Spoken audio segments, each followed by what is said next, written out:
Hello everyone, my self से काजल डिरोलिया। हमारा आज का जो टॉपिक है वो है एमसीक्यूज़ ऑन फाइनेंशियल अकाउंटिंग। हमने ऑलरेडी इस पे 2 सेशंस अपलोड किए हुए हैं जहां हमने ओवरऑल 160 एमसीक्यूज़ डिस्कस किए थे रिलेटेड टू फाइनेंशियल अकाउंटिंग। ये सारे क्वेश्चंस बहुत रेलेवेंट हैं CMA foundation point of view से, एमकॉम एंट्रेंस के पॉइंट ऑफ व्यू से, BCom entrance point of view से। ये सारे क्वेश्चंस आप देखोगे तो बहुत ज़्यादा रेलेवेंट है। तो चलो हम लोग अपना आज का सेशन स्टार्ट करते हैं जहां हम लोग डिस्कस करेंगे फाइनेंशियल अकाउंटिंग के एमसीक्यूज़। ओवरऑल 100 एमसीक्यूज़ हैं जो कि हम लोग आज की क्लास में डिस्कस करने वाले हैं। हमारा सबसे पहला क्वेश्चन है जो कि ऑलमोस्ट हर एक एग्जाम के लिए बहुत इंपॉर्टेंट है और हमने इस पे इंडिविजुअली क्लास भी अपलोड की है बेसिक कॉन्सेप्ट के नाम से, related to profit on sale and profit on cost, जिसकी लिंक आपको डिस्क्रिप्शन बॉक्स में मिल जाएगी। वहां से ये क्लास आप जरूर कवर कर लेना। यहाँ देखो लिखा है कि company wishes to earn a 20% profit margin on selling price, which of the following is a profit markup on cost which will achieve the required profit margin. अब ऐसे क्वेश्चन में देखो हमेशा करना क्या कि जिस पे प्रॉफिट दिया हो उसको 100 एज्यूम करो एंड सबको पता होगा कि cost plus profit is equal to selling price होता है। तो अगर हम सेलिंग प्राइस पे प्रॉफिट बोलें तो कितना आ रहा है 20 प्लस कॉस्ट कितना बैलेंस बचा 80, क्योंकि सिंपली अगर मान लो 100 सेलिंग प्राइस है, हम कह रहे हैं उसमें से प्रॉफिट हमारा 20, तो नो डाउट रिमेनिंग बैलेंस क्या होगा कॉस्ट। अब अगर हम प्रॉफिट को सेलिंग प्राइस पे निकालें तो 20% आ रहा है।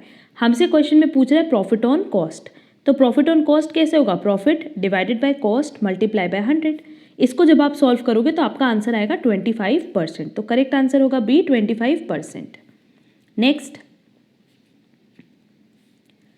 a firm has a policy of charging depreciation on plant and machinery at the rate 10% under WDV method. WDV method मतलब written down value method or reducing balance method.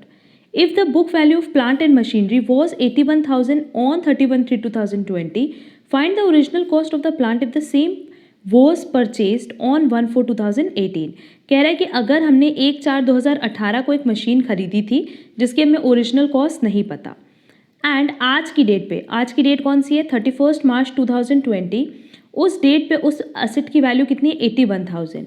हमारा जो depreciation charge हो रहा है वो 10% से हो रहा है रिड्यूसिंग बैलेंस मेथड पे, मतलब हमने एक्स पे 10% लगाया होगा और फिर जो बैलेंस आया उस पे 10% लगाया, तो कितना वैल्यू आना चाहिए 81,000। यहाँ रिटन डाउन वैल्यू मेथड है, स्ट्रेट लाइन मेथड नहीं, ठीक क्लियर। तो डेप्रिसिएशन हमेशा क्या होगा डिक्रीज होगा। तो अब इस तरह के क्वेश्चन में हम लोग क्या करते हैं, ऑप्शन से ही आंसर कैलकुलेट करते हैं। अब देखो अगर 2 साल बाद वैल्यू 81,000 है तो नो डाउट स्टार्टिंग में मतलब 2 साल पहले 80,000 या 81,000 तो नहीं हो सकती, आइदर 1 लाख होगी या 1,20,000।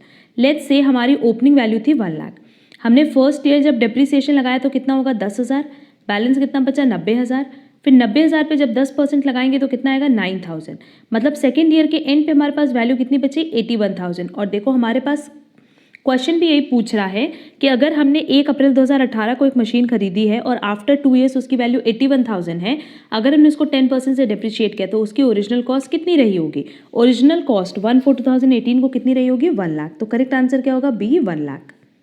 Clear. Next,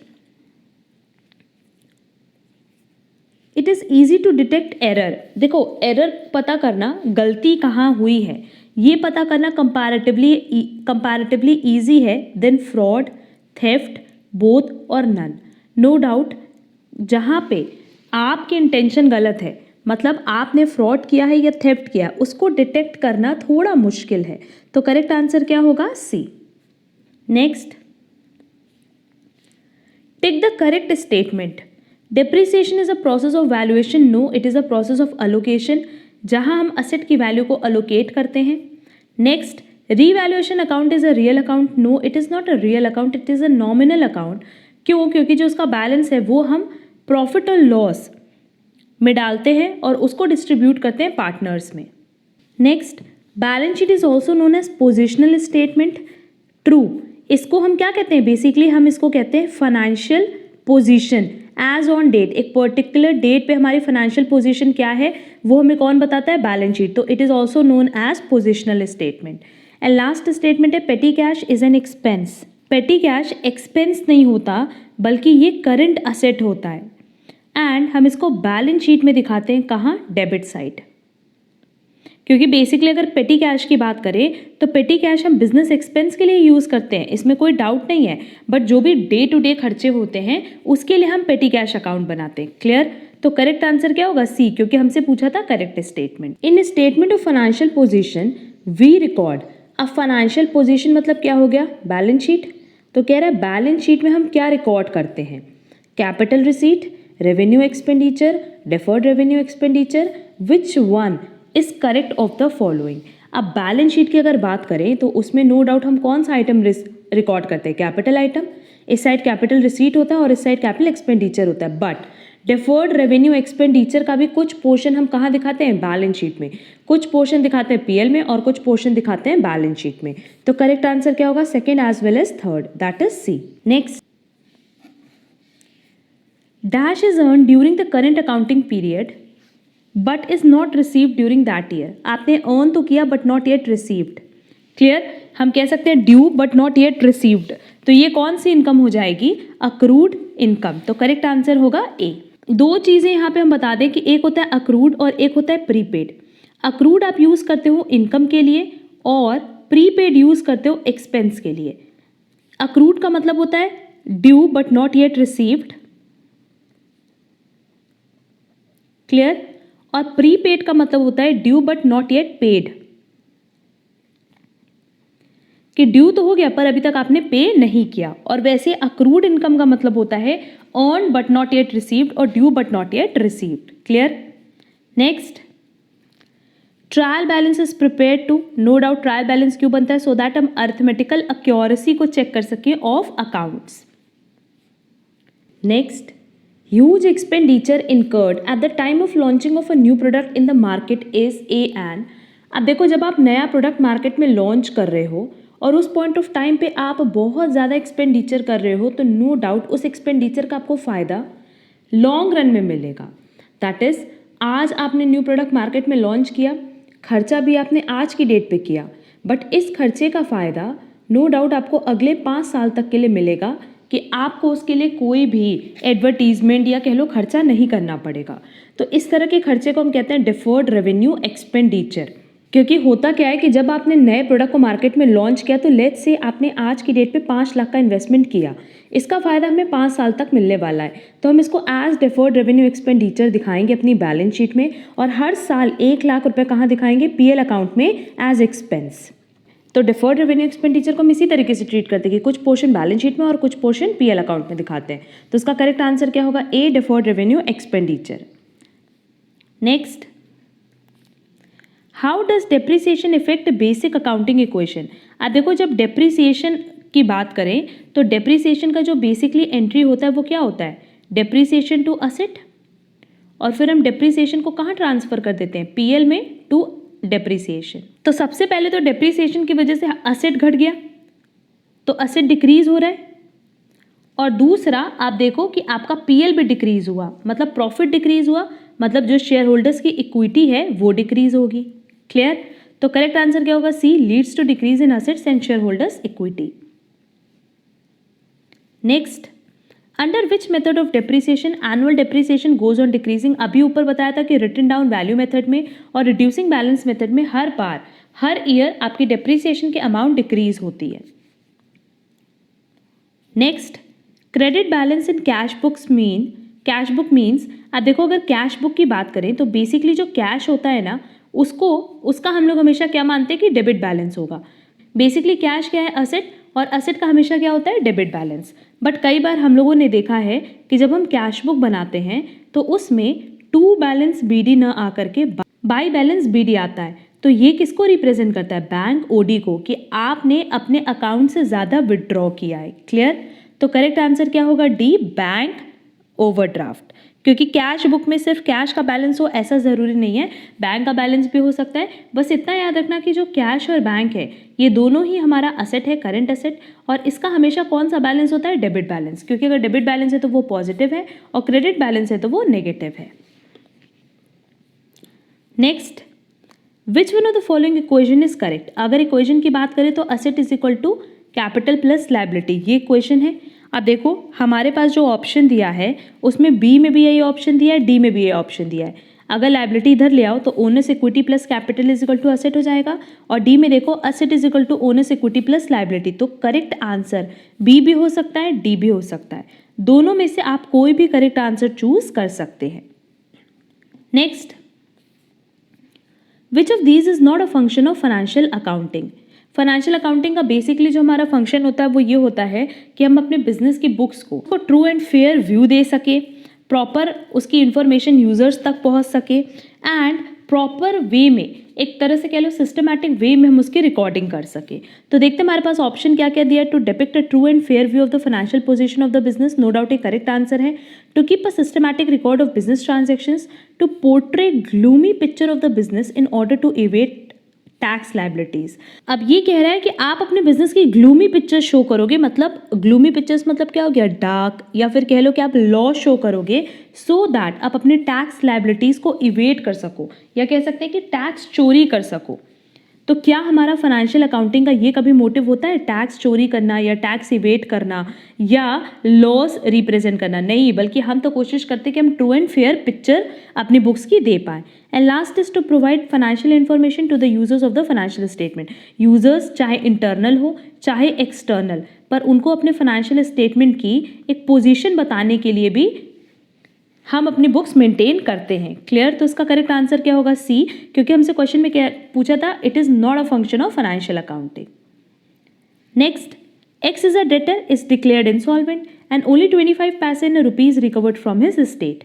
If X owes 5,000 to Y, Y would debit cash account by। अब देखो यहाँ पे क्या हो रहा है कि बेसिकली अगर मान लो आपने किसी को क्रेडिट पे सेल किया है, ठीक, तो हम इसकी पूरी एंट्री बता देते हैं सो दैट आपको कहीं पे भी आगे कोई प्रॉब्लम ना हो। अब यहाँ पे बोला है कि X owes 5,000 to Y। X कौन हो गया? डेटर, और इसने किससे पैसे लिए? Y से। बेसिकली ओस क्या है, मतलब क्या कि X ने उधार लिया है किससे? Y से। तो Y अपनी बुक्स में क्या एंट्री डालेगा?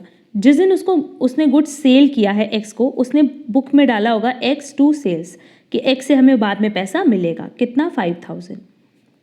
पर क्या X हमें पूरा पैसा दे रहा है? नहीं। तो X को तो हम कैंसिल कर देंगे, क्योंकि देखो बेसिकली वो इंसॉल्वेंट हो रहा है। इंसॉल्वेंट मतलब दिवालिया। अब उस केस में क्या है कि आप उस पर कितना भी एक्शन ले लो, जब उस इंसान के पास पैसे ही नहीं है तो वो आपको कहाँ से लौटाएगा?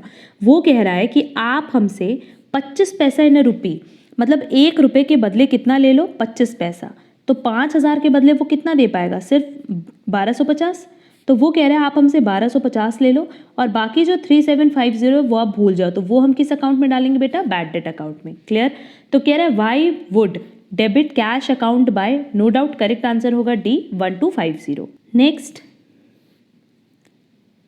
Owing of the business are called. अब देखो ओइंग का मतलब क्या होता है? येट टू बी पेड, मतलब अभी जो बिजनेस को पे करना बाकी है। तो जो बिजनेस पे करती है उसको बेसिकली हम लोग क्या नाम देते हैं? लायबिलिटीज का नाम देते हैं। क्लियर? तो ओइंग ऑफ द बिजनेस क्या हो जाएगी? लायबिलिटीज। तो करेक्ट आंसर होगा A. Next, under casting of the total of sales account will effect. अब देखो अगर हम लोग बात करें सेल्स अकाउंट के अंडर कास्ट होने की, तो ये हमारा ट्रेडिंग अकाउंट है, और अगर हमारा टोटल सेल्स कम दिख रहा है तो नो डाउट तो हमारा जीपी भी कम दिखेगा।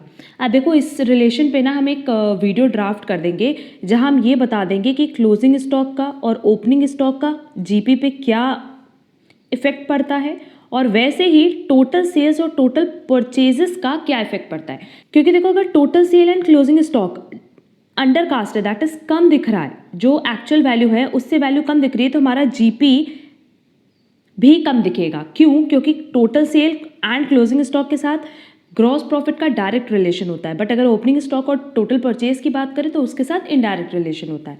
इस पर आपको वीडियो मिल जाएगा, बहुत जल्दी हम इस पर एक वीडियो ड्राफ्ट कर देंगे जहां ये पूरा बेसिक्स हम क्लियर कर देंगे। और यहाँ पे हम एक एग्जांपल लेकर के बता देते हैं कि लेट्स से मेरे पास जो सेल्स है वो मानते हैं कि 10,000 है, क्लोजिंग स्टॉक 5,000 है, ओपनिंग स्टॉक 2,000 है और परचेजेस 8,000 है। तो नो डाउट जो मेरे पास जीपी आएगा वो कितना आएगा? 5,000। बट लेट्स से नोट्स में लिखा है कि जो सेल्स है वो एक्चुअल सेल्स 12,000 हुई, बट वो अंडर कास्ट है, दैट इज घट करके दिख रही है। कहाँ? हमारे ट्रेडिंग अकाउंट में। क्लियर? तो अगर ये मान लो 12,000 होता तो उस केस में जीपी कितना होता, 7,000 होता। मतलब अगर सेल्स कम दिख रही है तो जीपी भी कम दिख रहा है। क्लियर? तो अंडर कास्टिंग का मतलब होता है जब वैल्यू घट करके दिख रही है। तो अगर सेल्स अकाउंट की वैल्यू घट करके दिख रही है तो उस केस में जीपी भी अफेक्ट होगा। और कैसे अफेक्ट होगा? उसी डायरेक्शन में जिस डायरेक्शन में सेल्स अफेक्ट होगा। मतलब अगर सेल्स अंडर कास्ट है तो जीपी भी घट के दिख रहा होगा, अगर सेल्स ओवर कास्ट होता तो जीपी बढ़ करके दिख रहा होता। क्लियर? तो करेक्ट आंसर होगा D. Next, XYZ sends goods worth rupees 1 lakh to Y on consignment basis at 20% above the cost price. The goods are sold by the consignee on a mark of 15% on invoice price. Find the total profit on consignment if the consignee expenses amounted to rupees 8,000. अब हमने goods कितना भेजा है? 1 लाख का हमने goods भेजा है और अलग से हमारा खर्चा कितना हो रहा है? 8,000, क्योंकि कंसाइनी का खर्चा कौन बियर करेगा? कंसाइनर बियर करेगा। अब गुड्स देखो सेल कितने पे हुआ है? 1 लाख का गुड्स था, उसकी इनवॉइस प्राइस थी 120% और उसको बेचा गया है 115% पे, क्योंकि 15% अबव इनवॉइस प्राइस है। इसको टोटल करने पे वैल्यू आ रही है 1,38,000। इसका मतलब कंसाइनर का 1,08,000 का खर्चा हुआ और बदले में उसको कितना मिला? 1,38,000। तो इन दोनों के बीच का जो डिफरेंस है वो आ रहा है 30,000। तो करेक्ट आंसर होगा ए, 30,000। सिंपल है। यहाँ हमें सिर्फ और सिर्फ एमसीक्यू के पॉइंट ऑफ व्यू से आंसर करना था, इसलिए हमने यहाँ पे कंसाइनमेंट अकाउंट नहीं बनाया है। Next, ड्रॉई is the person. अब देखो ड्रॉई वो पर्सन होता है जो बेसिकली बिल एक्सेप्ट करता है। ये बिल एक्सेप्ट करता है कि हाँ हम इतने अमाउंट का पेमेंट करेंगे। Who draw a bill of exchange? No, वो ड्रॉवर होता है। Who holds a bill of exchange till maturity? No, drawer bill hold करता है। Who presents a bill of exchange for payment? वो भी काम किसका है? ड्रॉवर का। तो ड्रॉई कौन सा पर्सन हो गया? जो कि बिल ऑफ एक्सचेंज को accept. Next, loss on joint venture is. अब देखो जॉइंट वेंचर अकाउंट में जो भी प्रॉफिट या लॉस बचता है उसको हम ट्रांसफर कर देते हैं को वेंचरर के अकाउंट में। तो करेक्ट आंसर क्या होगा? डेबिटेड टू को वेंचरर कैपिटल अकाउंट। क्लियर? अगर यहाँ पे प्रॉफिट होता तो नो डाउट वो कैपिटल को बढ़ाता, तो उस केस में कैपिटल में कहाँ जाता? क्रेडिट में जाता। बट क्योंकि लॉस है तो कैपिटल को डिक्रीज करेगा तो डेबिट में जाएगा। तो करेक्ट आंसर होगा D. Next, the portion of the acquisition cost of the asset yet to be allocated is known as. जो आपने असेट खरीदा है उसको हम क्या कहते हैं? Acquisition cost. और एक्विजिशन कॉस्ट का अगर कुछ पोर्शन अभी भी अलोकेट होना है तो उसको नो डाउट हम क्या बोलेंगे? Written down value. क्योंकि रिटन डाउन वैल्यू किसको शो करती है? जितनी वैल्यू बची हो असेट की एक पर्टिकुलर डेट पे। तो करेक्ट आंसर होगा A, written down value. Next, which of the following are the steps in the process of finalization of accounts for a trading concern? अब देखो अगर हमें बुक्स को फाइनल करना है तो दो चीज़ें चाहिए होती है, trading and PL account and साथ ही साथ बैलेंस शीट। क्योंकि with the help of trading and PL account हमें पता चलता है हमारा प्रॉफिट एंड लॉस, और with the help of balance sheet हमें ये चीज़ पता चलता है कि हमारा फाइनेंशियल पोजीशन क्या है। तो ट्रेडिंग अकाउंट भी बनेगा, पीएल अकाउंट भी बनेगा, बैलेंस शीट भी बनेगा। तो करेक्ट आंसर क्या होगा? D, all of these. Next, over statement of sales may lead to. अभी हमने ऊपर ये पॉइंट डिस्कस किया था कि अगर सेल्स बढ़ करके दिखेगा तो नो डाउट करंट ईयर का जो ग्रॉस प्रॉफिट है वो भी बढ़ करके दिखेगा। ओवर स्टेटमेंट मतलब जब एक्चुअल वैल्यू 12,000 हो और वो दिख रहा हो 15,000, मतलब बढ़ करके वैल्यू दिख रही हो। तो इफ इन केस हमारी सेल्स बढ़ करके दिखेगी तो हमारे प्रॉफिट पे क्या इम्पैक्ट पड़ेगा? डायरेक्ट इम्पैक्ट पड़ेगा, दैट इज प्रॉफिट भी ओवर स्टेटेड होगा करंट ईयर का। क्लियर? और हमने ऊपर भी बताया था कि इस पर्टिकुलर टॉपिक पे कि जीपी का क्या रिलेशन होता है closing stock, opening stock, sales and purchases के साथ, उसका हम एक अलग से वीडियो ड्राफ्ट कर देंगे। तो इसका करेक्ट आंसर होगा C, over statement of profit of current year. Tangible asset does not include. Tangible मतलब एक ऐसा असेट जिसको हम देख सकते हैं, जिसको हम टच कर सकते हैं, जिसको हम फील कर सकते हैं। जैसे इफ इन केस मान लो मेरे पास बिल्डिंग है असेट में, तो हम उसको देख भी सकते हैं, छू भी सकते हैं, फील भी कर सकते हैं। बट अगर मान लो हमारे पास गुडविल है तो गुडविल को क्या हम देख सकते हैं? नहीं। क्या हम टच कर सकते हैं? नहीं। सिर्फ और सिर्फ महसूस कर सकते हैं, दैट इज फील कर सकते हैं।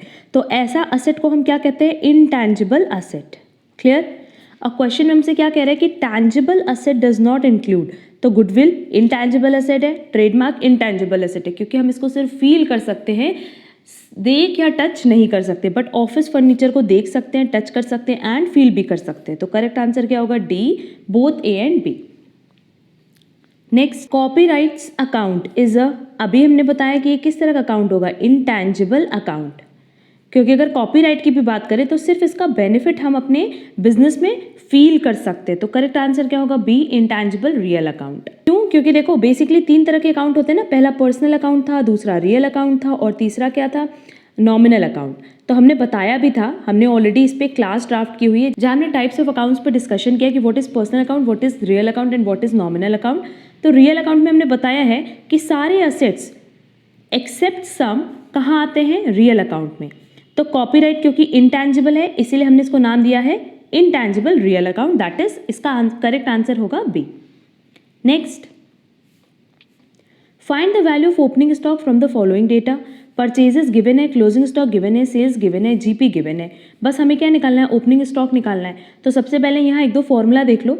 सीओजीएस का जो फॉर्मूला होता है वो होता है opening stock plus purchases minus closing stock, और ग्रॉस प्रॉफिट का फॉर्मूला होता है सेल्स माइनस सीओजीएस। क्लियर? और हम कह सकते हैं कि सीओजीएस को हम एक और तरीके से लिख सकते हैं with the help of this equation, sales minus GP. तो अब देखो मेरे पास क्वेश्चन में सेल्स दिया है, जीपी दिया है। अगर हम सेल्स में से 2,20,000 में से 40,000 माइनस करें तो मेरे पास सीओजीएस आ जाएगा जो कि आएगा 1,80,000। क्लियर? अब ये फर्स्ट इक्वेशन था, ये सेकंड इक्वेशन था। सीओजीएस हमने फाइंड आउट किया 1,80,000, ओपनिंग स्टॉक गिवन नहीं है, परचेजेस गिवन है 1,50,000 और क्लोजिंग स्टॉक गिवन है 30,000। तो अब फर्स्ट इक्वेशन की हेल्प से हम बैलेंसिंग फिगर निकालेंगे जो कि आएगा ओपनिंग स्टॉक। तो सीओजीएस था मेरे पास 1,80,000, ओपनिंग स्टॉक नहीं दिया है, परचेजेस दिया है 1,50,000 एंड क्लोजिंग स्टॉक दिया है 30,000। इसको सॉल्व करने पे x की जो वैल्यू आएगी दैट इज ओपनिंग स्टॉक की, वो आएगी 60,000। तो करेक्ट आंसर होगा सी, 60,000।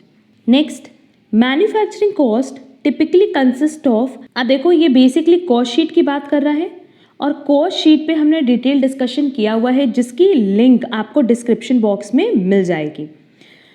कॉस्ट शीट आपके एग्जाम के लिए, हर एक एग्जाम के लिए बहुत रेलेवेंट है क्योंकि वहाँ से आपके बहुत सारे छोटे छोटे कॉन्सेप्ट्स क्लियर हो जाते हैं। तो मैन्युफैक्चरिंग कॉस्ट का पार्ट बनेगा direct material, direct labour as well as manufacturing overhead. तो करेक्ट आंसर होगा D. Next, consider the following data and identify the amount which will be deducted from sundry debtors in balance sheet. Particulars क्या क्या दिया हुआ है? देखो bad debt दिया है ट्रायल बैलेंस में, प्रोविजन फॉर डाउटफुल डेट दिया है ओल्ड, तो नो डाउट ये भी ट्रायल बैलेंस में ही दिया होगा, एंड करंट ईयर प्रोविजन दिया है।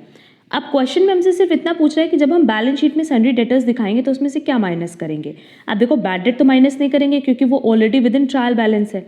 इफ़ इन केस मान लो कि बैड डेट एडिशनल इन्फॉर्मेशन में दिया होता तब तो वो डेटर से भी माइनस होता एंड हम लोग उसको पीएल में भी टू बैड डेट दिखाते, बट क्योंकि ट्रायल बैलेंस में दिया है तो सिर्फ कहाँ दिखाएंगे? To bad debt. ये मानते हैं कि वो सन्ड्री डेटर में से ऑलरेडी डिडक्ट हो चुका है। ओल्ड प्रोविजन ऑलरेडी एडजस्टेड होगा, उसको भी हम लोग कहाँ दिखाएंगे? पीएल अकाउंट में दिखाते हैं। एंड अगर करंट ईयर प्रोविजन की बात करें जो नया है, ये ट्रायल बैलेंस में नहीं है, ये कहाँ है? एडिशनल इन्फॉर्मेशन में। तो दो चीज़ करते हैं, एक तो न्यू प्रोविजन को ऐड कर देते हैं और एक सन्ड्री डेटर में से न्यू प्रोविजन माइनस कर देते हैं। क्लियर?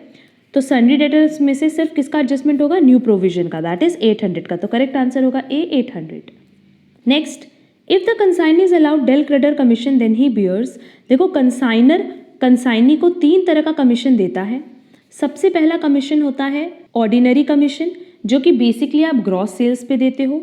दूसरा होता है डेल क्रेडिटर कमीशन, और डेल क्रेडिटर कमीशन में बेसिकली क्या होता है कि आप जो कंसाइनी है उसको बैड डेट्स बियर करना होता है। मतलब अगर उसने उधार पे गुड्स बेचा है और किसी भी तरह का कोई लॉस होगा, बैड डेट होगा, तो वो किसको बियर करना होगा? कंसाइनी को बियर करना होगा।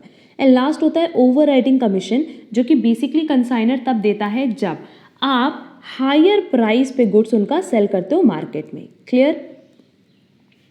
तो अगर डेल क्रेडिटर कमीशन मिल रहा है तो नो डाउट आपको बैड डेट का जो भी लॉस होगा वो बियर करना होगा, दैट इज कंसाइनी को सारे लॉस खुद बियर करने होंगे।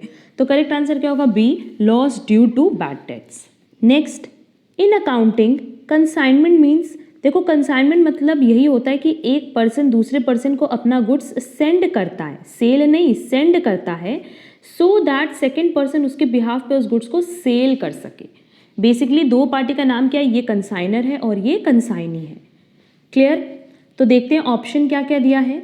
Goods forwarded from one place to another, goods forwarded by a person to another, goods sent by its owner to his agent for the purpose of sale, goods sent by its owner to his agent. Correct answer होगा C, क्योंकि होता यही है कि जो goods का owner है वो एजेंट को गुड्स भेजता है सो दैट वो मार्केट में उसको सेल कर सके। तो करेक्ट आंसर होगा सी।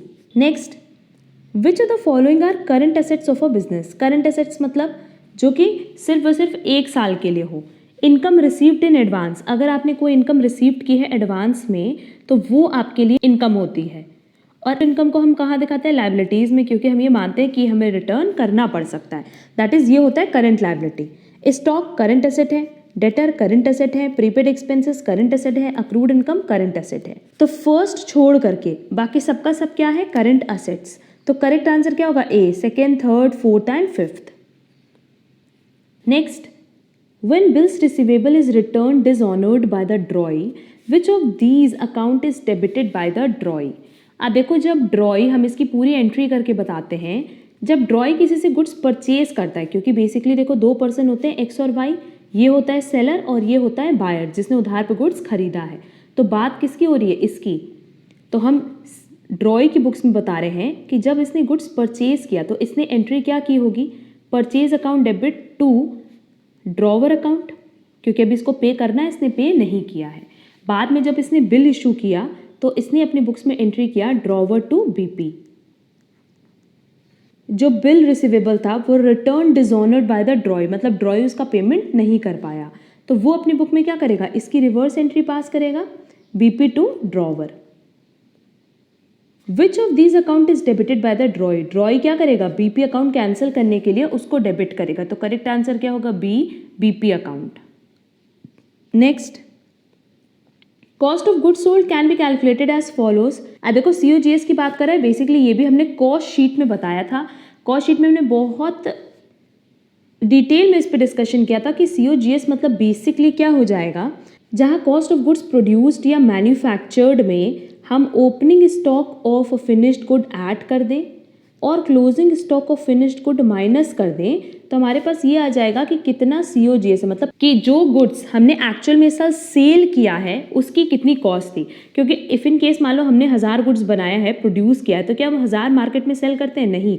हो सकता है पहले से मेरे पास 100 यूनिट्स था और हमने 400 यूनिट्स अभी भी स्टॉक में रखा है, तो जो स्टॉक हमने मार्केट में सेल किया है हमें तो सिर्फ उसकी कॉस्ट चाहिए होती है। क्लियर? तो कॉस्ट ऑफ गुड्स सोल्ड के लिए हम क्या लेते हैं, कॉस्ट ऑफ गुड्स प्रोड्यूस्ड और मैन्युफैक्चर्ड, उसमें फिनिश्ड गुड का ओपनिंग स्टॉक ऐड करते हैं और क्लोजिंग स्टॉक लेस करते हैं। तो देखो ये ऑप्शन हमारे पास दिया हुआ है सिर्फ और सिर्फ आंसर डी में, कॉस्ट ऑफ गुड्स मैन्युफैक्चर्ड, उसमें opening stock of goods, opening stock of finish good add किया और closing stock of finish good less किया। तो करेक्ट आंसर होगा डी। कॉस्ट शीट की लिंक आपको डिस्क्रिप्शन बॉक्स में मिल जाएगी और ये हमने पहले भी बताया कि एक बहुत इंपॉर्टेंट चैप्टर है, तो इसको आप ज़रूर कवर कर लेना। Next, the balance sheet gives information regarding the, balance sheet सिर्फ आपके फाइनेंशियल पोजीशन के बारे में बताता है, वो भी एज एट, मतलब एक पर्टिकुलर डेट पे। तो करेक्ट आंसर होगा A, financial position as on a particular date. Next, which of the following is a current liability. Current liability मतलब जो बेसिकली विद इन 1 ईयर पे हो जाए। आउटस्टैंडिंग सैलरीज करंट लायबिलिटी है, discount on issue of shares नहीं है, basically ये miscellaneous है, या फिर कह सकते हैं लॉस है जो हम लोग बैलेंस शीट में दिखाते हैं। ट्रेडमार्क ये भी नहीं है, ये इनटैंजिबल फिक्स्ड एसेट है। प्रीपेड एक्सपेंसेस भी नहीं है, ये करंट एसेट है। हमसे क्वेश्चन में पूछा करंट लायबिलिटी, तो करेक्ट आंसर होगा A, outstanding salaries. Next, under which of the following situations no journal entry is passed in the books of drawer. Drawer की बुक में एंट्री कब नहीं पास होगी, देखते हैं। When a discounted bill is honored by the drawee on the due date, when a bill is sent to the bank for collection, अगर bank for collection के लिए आप दोगे, अगर हमने बिल भेजा है बैंक फॉर कलेक्शन के लिए, तो नो डाउट ड्रॉअर अपनी बुक में उसकी एंट्री करेगा। When a bill is renewed at the request of the drawee, इसकी भी एंट्री करेगा। और when a debtor accepts a bill drawn by the drawer, if in case मान लो ड्रॉवर ने बैंक से बिल डिस्काउंट करा लिया, तो बिल किसके पास है, बिल है बैंक के पास। अब बैंक को डायरेक्टली कौन पेमेंट करेगा? ड्रॉ ही पेमेंट करेगा। तो जिस दिन ड्रॉ ही पेमेंट करेगा इस बिल के अगेंस्ट बैंक को, उस दिन क्या ड्रॉवर अपनी बुक में कोई एंट्री पास करेगा? नहीं, क्योंकि उसको उस बिल से अब कोई लेना देना नहीं होगा, उसको उसके अगेंस्ट पैसे मिल चुके। तो करेक्ट आंसर क्या होगा? A, when a discounted bill is honoured by the drawee on the due date. Next, which of these items will not be capitalized along with the asset? Statutory levies, installation charges, freight and insurance. But हर साल का जो repair and maintenance है वो basically आपका revenue खर्चा है। क्यों? क्योंकि देखो ना यहाँ पे एनुअल लिखा है। अगर बहुत मेजर रिपेयर एंड मेंटेनेंस होता जिससे आपके असेट की यूजफुल लाइफ इंक्रीज होती तो उस केस में हम उसको कैपिटलाइज करते, बट क्योंकि रिपेयर एंड मेंटेनेंस है हर साल का, दैट इज रेवेन्यू आइटम है, तो इसको हम कैपिटलाइज नहीं करेंगे। तो करेक्ट आंसर क्या होगा? B, annual repair and maintenance. Next, when it is necessary for an account or balance of one account to be transferred to some other account, it is done by means of a transfer journal entry in the, जब भी हम transfer entry करते हैं तो उसको हम दिखाते हैं जर्नल प्रॉपर में। तो करेक्ट आंसर होगा ए, जर्नल प्रॉपर। प्राइम कॉस्ट में भी करेक्टली टर्म्ड एज, देखो प्राइम कॉस्ट अगेन ये कॉस्ट शीट का पार्ट है जो कि हमने बहुत डिटेल में डिस्कस किया है, और कॉस्ट शीट में यही चीज़ बताई गई है कि जो प्राइम कॉस्ट है वो सारे के सारे डायरेक्ट कॉस्ट को मिला करके है, direct material, direct labour and direct expenses. The sum of the large cost in product cost, the total cost incurred in producing of finished units, the sums of all the direct material and labour cost excluding all other cost, क्योंकि direct expense भी आता है, the total of all the cost items which can be directly charge to product unit, जो directly charge होता है उसी को हम कहते हैं प्राइम कॉस्ट। तो करेक्ट आंसर होगा D. Next, in cashing the bill before the due date is called, अगर ड्यू डेट के पहले ही आप अपने बिल के अगेंस्ट पैसे ले रहे हो तो नो डाउट उसको हम क्या कहते हैं? डिस्काउंटिंग। जब आप बैंक से जा करके उसकी डिस्काउंटिंग कराते हो। तो करेक्ट आंसर होगा C, discount. Next, till the discounted bill is paid by the acceptor, जब तक डिस्काउंटेड बिल का पेमेंट नहीं हो जाता तब तक हम उसको किस तरीके से दिखाते हैं? एज कंटिंजेंट लायबिलिटी, क्योंकि कंटिंजेंट लायबिलिटी मतलब क्या होता है? जो भी डाउटफुल है, जो अराइज हो भी सकती है, नहीं भी हो सकती है। तो अगर एक्सेप्टर ने नहीं पे किया तब तो फिर वो लायबिलिटी अराइज हो जाएगी, और अगर एक्सेप्टर ने पे कर दिया तब उस केस में वो बिल खत्म हो जाएगा। तो करेक्ट आंसर होगा A. Next, A purchase goods costing 2 lakh, B sold 4/5 of the goods for rupees 2,50,000. Balance goods were taken over by B at cost less 20%. If a same set of books is maintained, find out profit on venture. हमें सिर्फ क्या बताना है? Joint venture का profit. तो बहुत ही easily देखो हम क्या करेंगे कि जितना हमारा खर्चा हुआ दैट इज परचेज में वो हमने लिख दिया डेबिट साइड 2 लाख। 4/5 गुड्स कितने पे बिका? 2,50,000 का, तो 2,50,000 सेल हो गया, प्लस जो 2 लाख है उसका 4/5 बिका है मार्केट में, मतलब अभी भी 1/5 गुड्स बाकी है दैट इज 40,000 का। आगे लिख रहा है कि जो बैलेंस गुड्स है दैट इज 40,000 वो किसने टेक ओवर किया? बी ने, एट कॉस्ट लेस 20%। ये कॉस्ट है 40,000 की, तो इसको उसने कितने पे लिया है? 80% पे, दैट इज 32,000 पे उसने उसको टेक ओवर किया। क्लियर?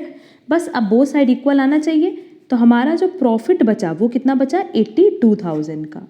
क्लियर? तो करेक्ट आंसर होगा ए, 82,000।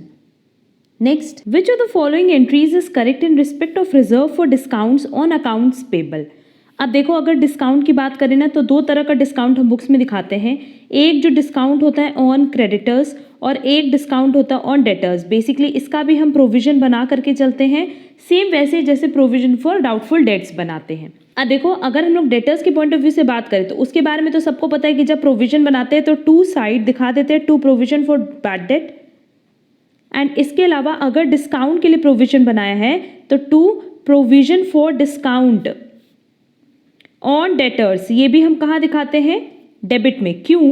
क्योंकि अगर डेटर्स को हमें डिस्काउंट देना पड़ा तो उस केस में वो फर्म का या ऑर्गेनाइजेशन का क्या है? लॉस है, और लॉस को हम कहाँ दिखाते हैं? डेबिट में।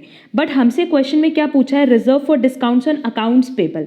अकाउंट्स पेबल मतलब क्रेडिटर, जो हमारे क्रेडिटर हैं अगर वो हमें डिस्काउंट दे रहे हैं या दे सकते हैं फ्यूचर में जिसके लिए हम प्रोविजन बना रहे हैं, तो नो डाउट वो कंपनी ऑर्गेनाइजेशन का क्या हो जाएगा? प्रॉफिट हो जाएगा, और उस प्रॉफिट को हम कहाँ दिखाएंगे? पीएल में by side, by provision for discount on creditors. Clear? तो एंट्री क्या हो जाएगी? Provision for discount on creditors to PL account. जो कि देखो फर्स्ट में दिया है डेबिट पीएल अकाउंट, जो पॉसिबल नहीं है। सेकंड में अकाउंट्स पेबल को डेबिट किया है, वो भी पॉसिबल नहीं है, क्योंकि अगर क्रेडिटर है तो वो डेबिट नहीं क्रेडिट होता है। नेक्स्ट पॉइंट में देखो लिखा है reserve for discount on accounts payable debit and credit किसको करेंगे, पीएल अकाउंट को। तो यही हमारी एंट्री आई थी। और लास्ट में देखो उसने क्रेडिट किसको किया, अकाउंट्स पेबल को। तो इसका करेक्ट आंसर क्या होगा, सी, क्योंकि बेसिकली जब प्रोविजन बनाते हैं डिस्काउंट ऑन क्रेडिटर्स का तो उसको हम प्रॉफिट एंड लॉस में दिखाते हैं, कहाँ, credit side, that is by side. Next, trademark is no doubt ये इंटैंजिबल असेट है, या हम कह सकते हैं इंटैंजिबल फिक्स्ड असेट है। Next, the creation of provision for doubtful debts given as an adjustment requires. अब देखो अगेन यही पॉइंट अभी हमने ऊपर भी डिस्कस किया था कि प्रोविजन फॉर डाउटफुल डेट अगर आपको एडजस्टमेंट में दिख रहा है तो उस केस में आप इसका दो ट्रीटमेंट करोगे। एक तो आप पीएल में दिखाओगे टू साइड न्यू प्रोविजन के नाम से, और दूसरा आप बैलेंस शीट में डेटर से इसको माइनस करोगे। क्लियर? तो ये डेबिट होगा पीएल में एंड साथ ही साथ ये डेटर से डिडक्ट होगा। तो देख लेते हैं ऑप्शन में क्या क्या दिया हुआ है। डेबिट पीएल अकाउंट, ये तो करेक्ट है। And add the provision to debtors, provisions add नहीं होता बल्कि इससे हमारा डेटर्स डिक्रीज होगा तो लेस होगा। क्रेडिट पीएल अकाउंट, ये भी गलत है क्योंकि पीएल अकाउंट क्या होना है, डेबिट होना है। Debit PL account and deduct the provision from debtors. तो देखो करेक्ट आंसर क्या होगा, C. Next, the consignment accounting is made on the following basis. Consignment account में पैसा आए ना आए आप सब रिकॉर्ड करते हो, तो नो डाउट ये किस तरह से रिकॉर्ड होता है, अक्रूवल बेसिस। अक्रूवल बेसिस मतलब जो करंट ईयर से रिलेटेड ट्रांजैक्शन है वो आप बुक्स में दिखाओगे, फिर भले ही उसके लिए कैश रिसीव्ड हुआ हो ना हुआ हो, कैश पे हुआ हो ना हुआ हो। क्लियर? नेक्स्ट, ट्रेडमार्क इज ये भी ऊपर डिस्कस कर चुके हैं, इंटैंजिबल असेट, करेक्ट आंसर होगा A. Next, X sends out goods to Y जिसकी कॉस्ट कितनी है, 3,60,000। Goods are to be sold at cost plus 25% on sales. Consignor asked consignee to pay in advance for an amount equivalent to 60% of sales value. The amount of advance will be, advance की amount पूछ रहा है ना। अब देखो X ने जब goods Y को भेजा तो वो गुड्स कितने का था, 3,60,000 का। और X ने क्या बोला है कि इस गुड्स को आप सेल करोगे कॉस्ट प्लस 25% ऑन सेल्स पे। अब consignor that is X Y से 3,60,000 का 60% नहीं मांग रहा है बल्कि सेल्स वैल्यू का मांग रहा है। और सेल्स वैल्यू कितनी होगी, देखो हम कह रहे हैं अगर मान लो मेरी सेल्स प्राइस 100 है तो प्रॉफिट कितना होगा, 25, और कॉस्ट कितना होगा, 75%। अगर प्रॉफिट हम सेल्स प्राइस पे निकाल रहे हैं तो 25% आ रहा है, बट अगर हम कॉस्ट प्राइस पे निकालेंगे तो कितना आएगा, सिंपली 33.33%। क्लियर? तो सेल्स प्राइस कितनी हो जाएगी, 3,60,000 कॉस्ट है, इसका 133.3333%। क्लियर?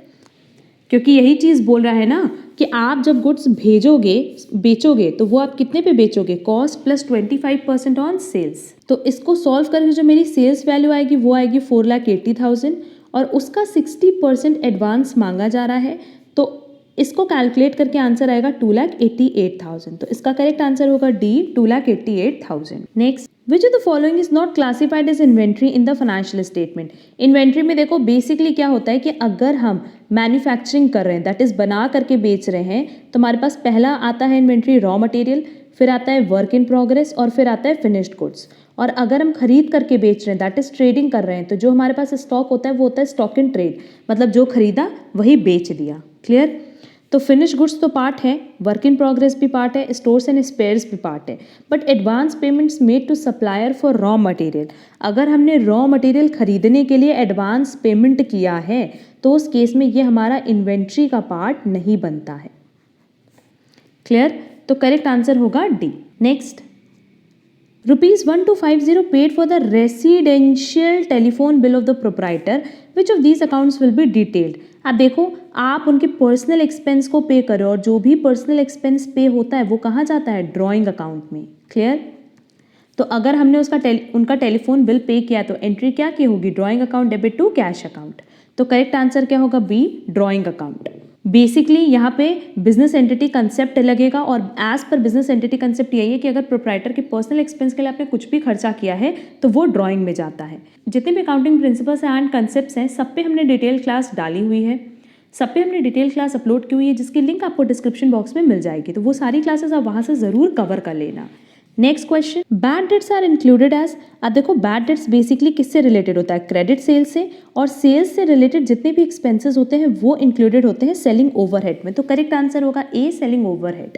अब यहाँ हमने 50 एमसीक्यूज पे डिस्कशन कर लिया है फाइनेंशियल अकाउंटिंग का, एंड नेक्स्ट 50 एमसीक्यूज हम नेक्स्ट क्लास में अपलोड करेंगे जिसकी नोटिफिकेशन आपको मिल जाएगी। अगर आपको आज की क्लास में कहीं पे भी कोई प्रॉब्लम हो, किसी भी क्वेश्चन में कोई डाउट हो, तो आप कमेंट बॉक्स में कमेंट करके पूछ सकते हैं। अगर आप हमारे चैनल पे नए हो तो आप हमारा चैनल सब्सक्राइब जरूर कर देना, सो दैट आपको आगे की क्लासेस की नोटिफिकेशन मिल जाए। और अगर आपको हमारी आज की क्लास पसंद आई है तो आप हमारे वीडियो को लाइक, कमेंट और शेयर जरूर करिएगा। हम लोग मिलेंगे हमारी नेक्स्ट क्लास में। आज के लिए बस इतना। Thank you so much.